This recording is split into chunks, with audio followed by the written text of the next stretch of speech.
আমি নিজে বলছি, আমার বুঝ হওয়ার পরে আমি কারো জন্য এতটা কাঁদি নাই। আমি আমার এই নওজোয়ান শহীদ শরীফ উসমান হাদি রাহিমাহুল্লাহ তাআলা, তার জন্য আমার চোখের পানি যেটুকু পড়েছে। আমার শায়েখ আল্লামা মুফতি মুশতাকুন নবী কাসিমি, আমি তাকে দেখছি বাচ্চার মতো অজরে কাঁদছে। একসাথে ভাত খাইতে বসছি, ভাতের থালার সামনে পর্যন্ত হুজুরে দেখছি কাঁদতেছে। কয় মাওলানা, আমি তো ছেলেটারে ভুলতে পারছি না।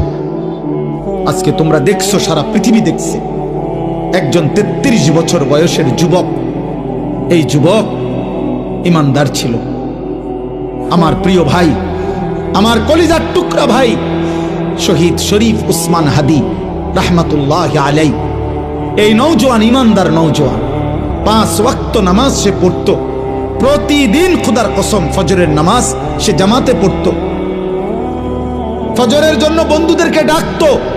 ফজরের নামাজ পড়ে তার সংসদীয় এলাকা, যেখান থেকে সে স্বতন্ত্র প্রার্থী হতে চেয়েছে, সেখানে ওয়ার্কিং করত। যেদিন গুলিবিদ্ধ হয়েছে সেদিন তো সে জুমার নামাজ পড়ে আল্লাহকে সেজদা দিয়ে মসজিদ থেকে বাইরে হয়েছে। এর কিছুক্ষণের মধ্যেই সে গুলিবিদ্ধ হয়েছে। সে হাফেজে কোরআন ছিল, তার বাবা আলেম ছিলেন, তার বড় ভাই আলেম, সে মাদ্রাসার ছাত্র ছিল, সে আল্লাহকে ভালোবাসতো, পাক্কা ইমানদার ছিল। তার হৃদয়ের সবটায় দেশপ্রেম, মাতৃভূমির 1 ইঞ্চি জমিন, মাতৃভূমির 1 ইঞ্চি জমিনের আজাদি, স্বাধীনতা, সার্বভৌমত্ব সে দিল থেকে চেয়েছিল। তার বক্তব্য এটাই ছিল যে আমি আমার মাতৃভূমির 1 ইঞ্চি জমিন আমি কাউকে নিতে দেব না, নিতে দেব না। এক যুবক আল্লাহকেও রাজি করেছে, মাতৃভূমির প্রতি ভালোবাসা দেখাইছে।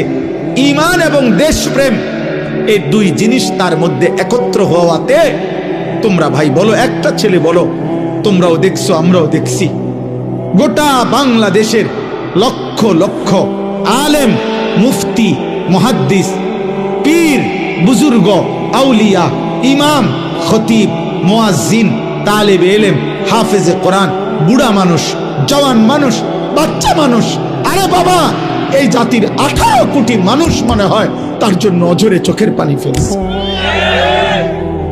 আমি অসংখ্য আলেমের মুখে শুনছি, আমি নিজে বলছি, আমার বুঝ হওয়ার পরে আমি কারো জন্য এতটা কাঁদি নাই।